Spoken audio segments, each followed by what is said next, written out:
Okay, this is chapter 33 of NUR 203, the preschooler and family. Your objectives you can read and check off as we go along if you like. The preschool period, ages 3 to 5 years. Preparation for most significant lifestyle change is going to school.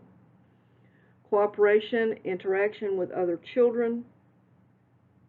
They're eager to learn new things. They love to play with others.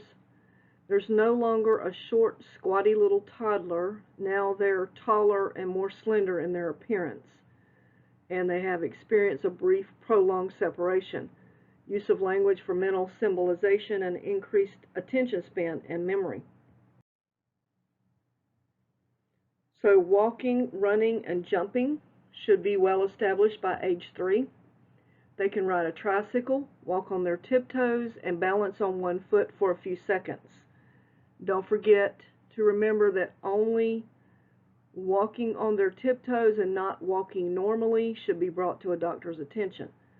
Most organ systems can adjust to moderate stress and change. Fine motor skill development is evident in the child's skillful manipulation in things like drawing and dressing themselves. Here we have a 4-year-old child who has sufficient balance to stand or hop on one foot. Erikson's developmental stage is initiative versus guilt. And we'll talk more about that on the next slide. Children of this group behave because of the restriction of or freedom that they may be given. In the punishment and obedience orientation of the moral development, child judge whether an action is good or bad, depending on whether it results in punishment or reward. This is for ages 2 to 4 years old. If there is no punishment, then the action must be good.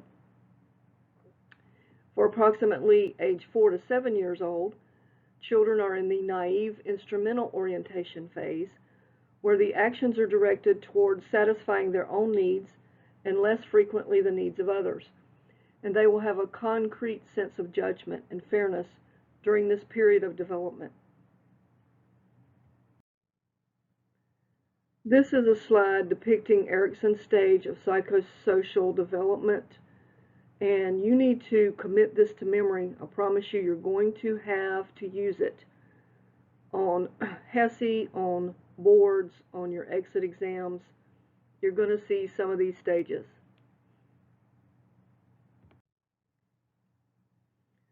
Cognitively, this is the age children should be ready to start school.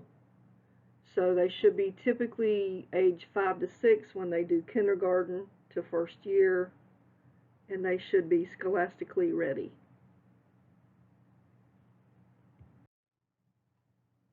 Piaget talks about the preoperational phase that spans ages 2 to 7. Language continues to develop. Transductive reasoning is a faulty type of logic that involves making inferences from one specific to another. It can lead to correct or accurate conclusions, but it's not guaranteed to do so. Seen in ages 2 to 4, they believe that thoughts are all powerful. So this kind of thinking places them in a vulnerable position of feeling guilty and responsible for bad thoughts, which may coincide with the occurrence of a wished event. So if they think they want something bad to happen to somebody because they did them wrong, and then something bad does happen to that person, then they're going to be guilt-ridden because they think they had something to do with that happening. Kohlberg, our moral development theorist,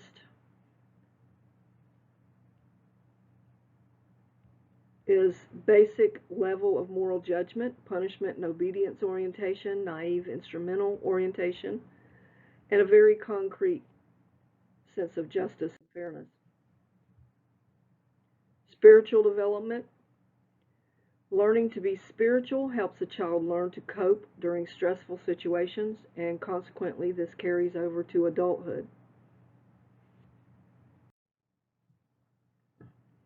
Development of body image, increasing comprehension of desirable appearances, aware of racial identity, differences in appearances and biases.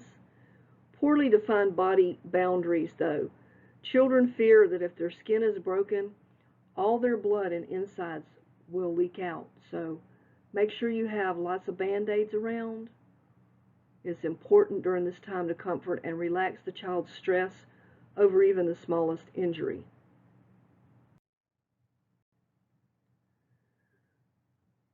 Development of sexuality. The child forms strong attachments to opposite sex parents while identifying with the same sex parent. Modesty becomes a concern. Child evinces sex role limitations like dressing up like mommy or daddy, and don't overreact during this time of sexual exploration.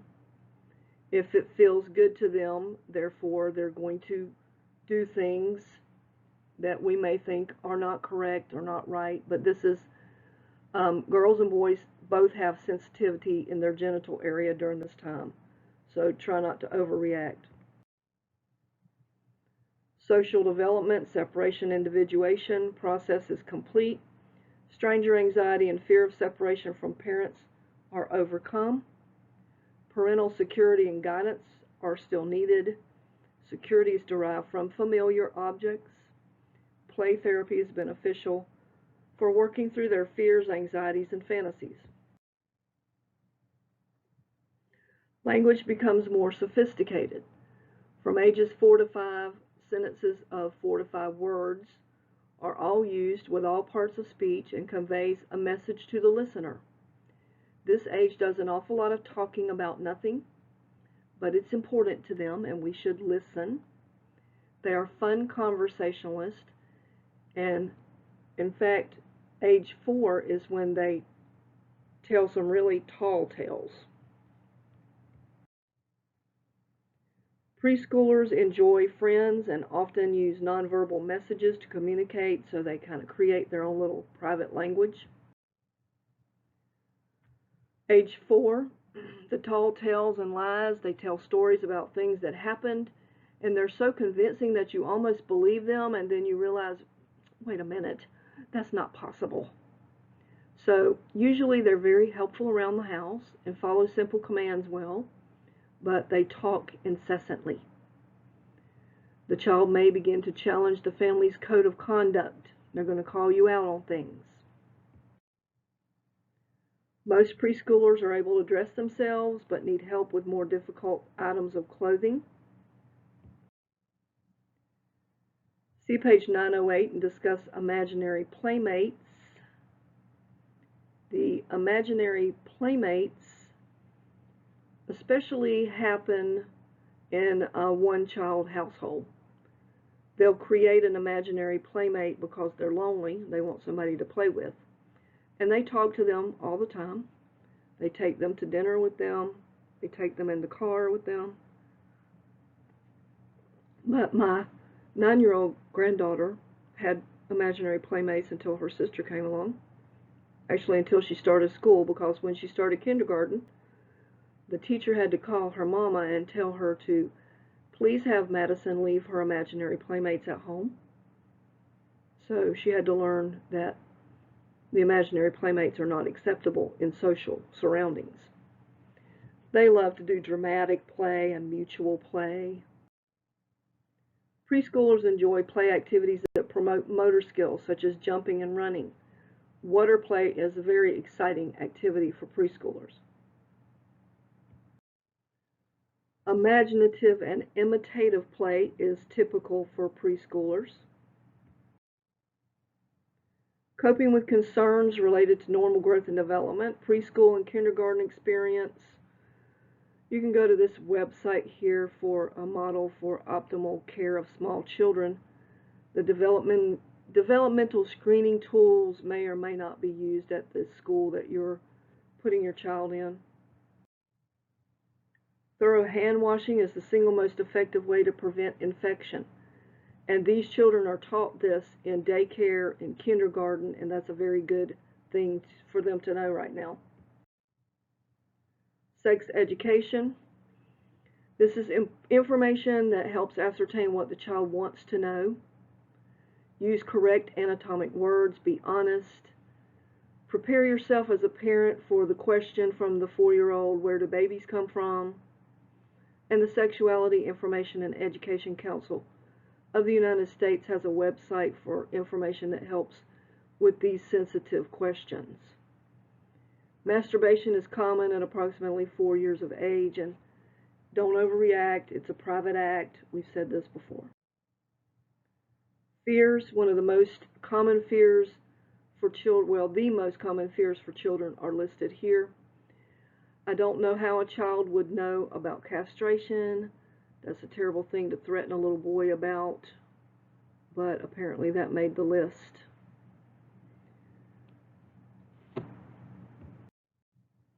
Minimum amounts of stress can be beneficial. We all need to learn to manage a little bit of stress in our lives. But as a child, they need to be able to be children without being overstressed. Make sure that you are aware of the signs of stress in your children and always be available to talk with them about what's bothering them. Stressors in a child's life would be the birth of a sibling, divorce or separation of the parents, relocation, and illness. Aggression. Aggression is different from anger, which is a temporary state expressed through aggression. Aggression is a behavior that attempts to hurt a person or an animal or destroy property. Modeling the behavior of the parent or those around them has a strong influence on how they behave. Media influence can be good or bad as they react and imitate to what they see and hear.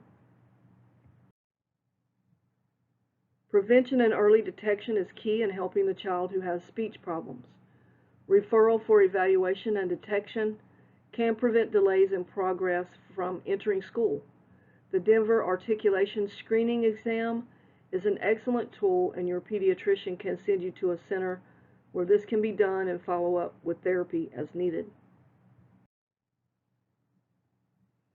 Nutrition, caloric requirements, approximately 1,400 to 1,600 calories per day. Fluid requirements, approximately 100 milliliters per kilogram, depending on the activity and climate. Food fads, strong taste are common. The amount of food varies greatly from day to day. And obesity in young children, we know, has dramatically increased. Preschool children enjoy helping adults and are likely to try new foods if they can help in the preparation. Preschool age is the time for sleep disturbances. They have trouble falling asleep. They get up frequently at night. They have nightmares or sleep terrors and then have trouble going back to sleep. This is all common for some children. They tend to be reckless at this age, like with skateboards, mini bikes, bicycles, trampolines, four-wheelers, and many other safety things that are real issues. Teach them from the beginning to wear helmets and pads for their protection. It'll be a lot easier as they get older.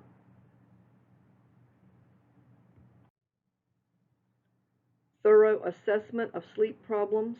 If you look on page 915, table 32.2, it'll tell you about the sleep disturbances.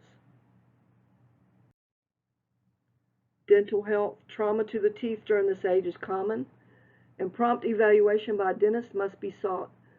Preservation of the space previously occupied by the tooth is necessary for proper eruption of the secondary or permanent teeth. So if you have a child who has a tooth that's knocked out, you need to put it in some cold milk and transport the child and the cold milk with the tooth in it to the dentist office. We need to limit carcinogenic foods, and if the child is not able to floss their own teeth, then the parent needs to floss it for them. Just like car seats, if we introduce children to helmets and pads in the beginning, early on, then they know that they automatically go for those to put on to do certain activities. So safety education is very important. At this age, the parents need to be educating the child about safety and make sure they understand the ramifications of what they do if they're not doing something that they were told to do. See page 916, Family-Centered Care on Guidance During Preschool Years. Verbal explanations of how to avoid danger are very important for this age. Promote immunizations and explain why to parents at every opportunity. Pages 919 through 925 is table 33.3. You need to become very aware of these communicable diseases. You're going to see questions on them on my quizzes, on my tests, and on boards. Incidence has declined with increase in immunizations, but it's becoming less increased because parents are refusing to have their children immunized. So now we're having things like polio and pertussis that are coming back with a vengeance, even measles and smallpox, because people are not having their kids immunized. Care management, assessment, recent exposure to the infectious agent, know the prodromal symptoms, their immunization history, and a history of having the disease. Preventing the spread, most of these childhood diseases have an immunization. Have your child immunized. Controlling the spread, reducing risk of cross-transmission of organisms, infection control policies, and, of course, hand washing. Preventing complications, certain groups at risk for serious complications, like immunodeficient children, generalized malignancies, immunological disorders, infants younger than 1, and children with hemolytic disease. We should provide comfort and support the child and family. This is a picture from your chart on 919 to 925 that shows chickenpox and how it progresses. It goes from a vesicle to a papule, and then it crusts over. And that's a picture on the right of how bad it can get. You can get chickenpox inside your body as well as all over the outside, in your scalp, in your mouth, everywhere.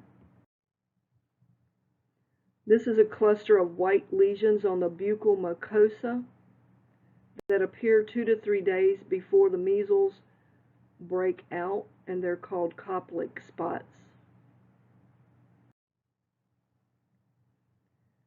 This is showing the measles, rubeola, showing the Koplik spots and showing that they can even be all over the palms of your hands.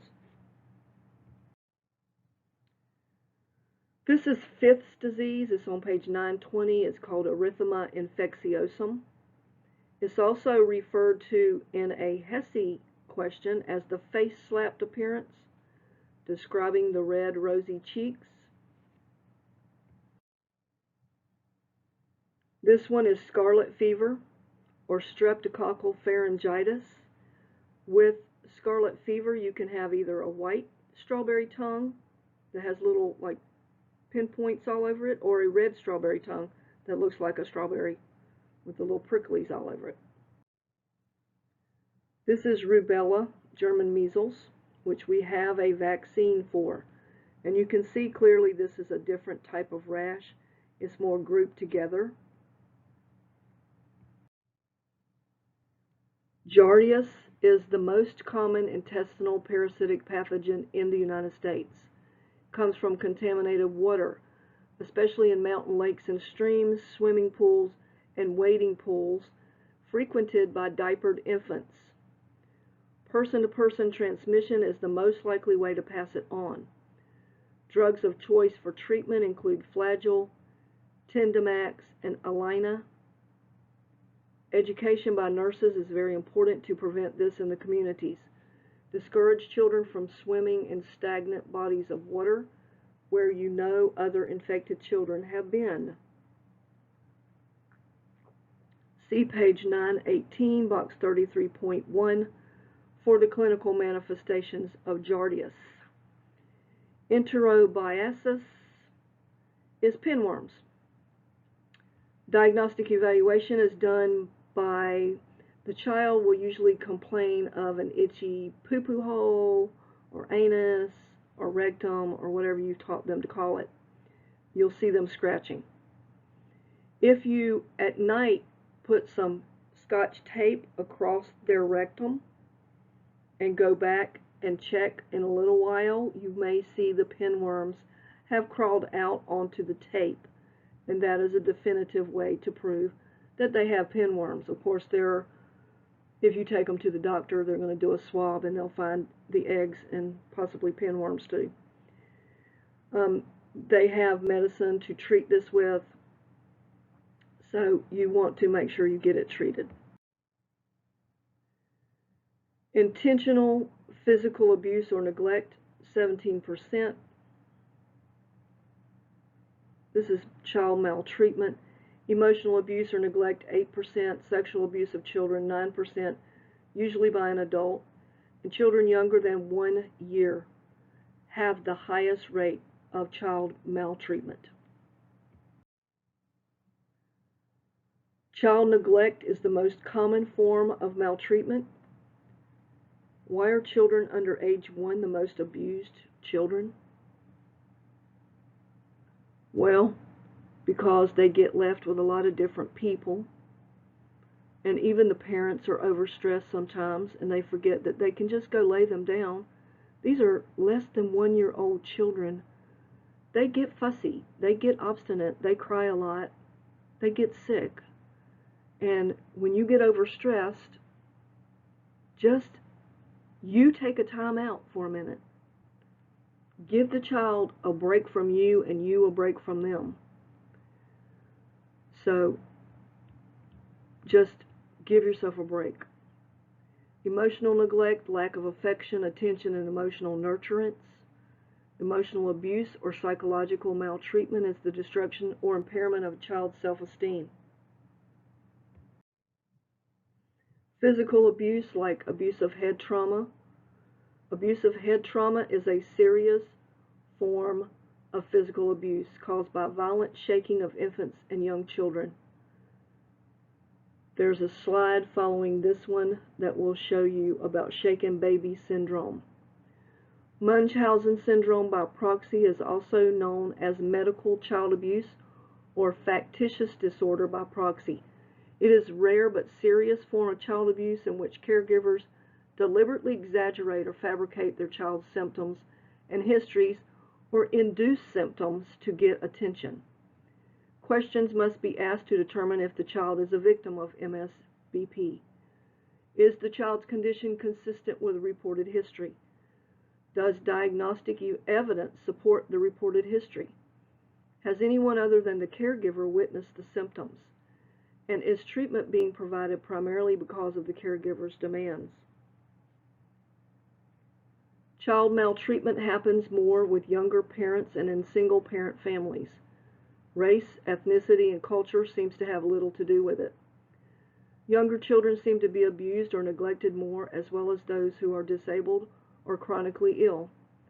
A child being raised in poverty, households with high stress due to unemployment and divorce, frequent relocation, alcoholism, and drug addiction, just to name a few of the reasons people give for abusing their children.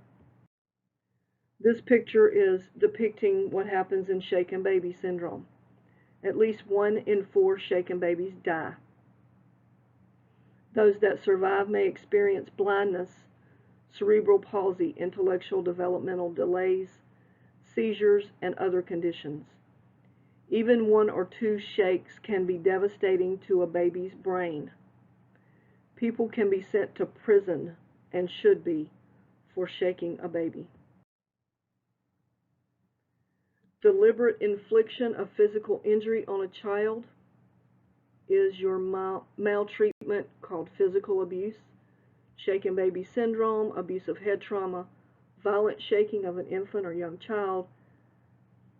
Some is due to what they call the period of purple crying. Munchausen syndrome by proxy we talked about already. This is what purple stands for in purple crying. P is for peak of crying.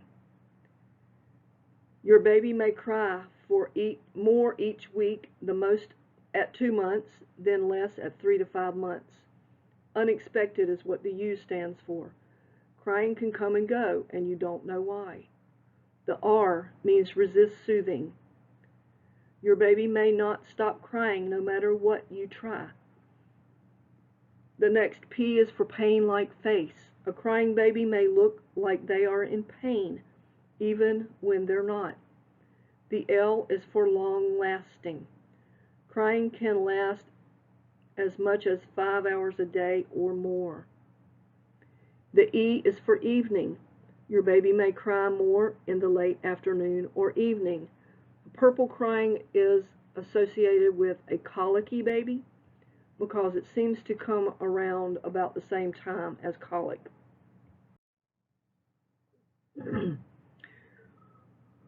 Physical abuse factors predisposing to physical abuse would be parental characteristics, socially isolated parents, young parents, and single parents. The child is usually younger than 1, disabled, or preterm. And environmental characteristics would be things like divorce, poverty, and unemployment, poor housing, frequent relocation, alcoholism, and drug addiction. Sexual abuse.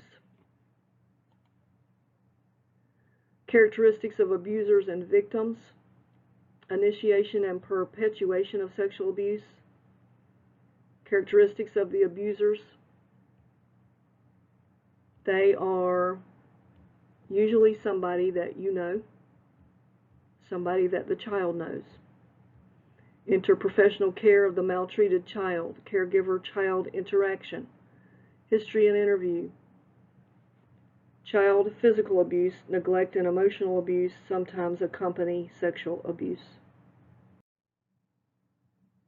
Sexual abuse, the definition is the use, persuasion, or coercion of any child to engage in sexually explicit conduct, the stimulation or simulation of such conduct for producing visual depiction of such conduct, the rape, molestation, prostitution, or incest with children.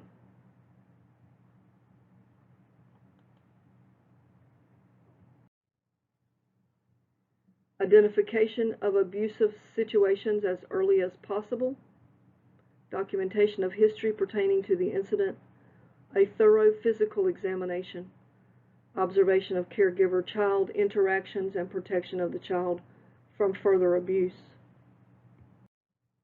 The typical abuser is a male whom the victim knows but may be anyone. Siblings and mothers may know about this abuse and were threatened to keep quiet. It happens to all peoples at all levels of society. 80% are adult abusers, and 20% are male adolescents abusers. Interprofessional care of the maltreated child, physical assessment. The physical abuse child needs to be examined head to toe. Neglect and emotional abuse, sexual abuse, and there are questionnaires and examination sheets for checkoff for doing these. A specialist that is specially trained in this type of abuse needs to do this examination. They are better equipped to know what to look for, what questions to ask. Nurses can protect the child from further abuse by reporting this, and we are mandated to do so by law. Support the child, support the family, plan for discharge, and do everything we can to prevent further abuse. Your question for this chapter says the parents tell the nurse that their 3-year-old daughter and a male cousin of the same age have been inspecting each other closely as they use the bathroom. Which of the following is the most appropriate response by the nurse? A. Punish children so this behavior stops. B. Neither condone nor condemn the curiosity. C. Allow children unrestricted permission to satisfy their curiosity. Or D. Get counseling for this unusual and dangerous behavior. Well, we know from previous slides that we're not supposed to make a big deal about this, so B, of course, would be the correct answer. Neither condone nor condemn their curiosity. This concludes this chapter. Thank you.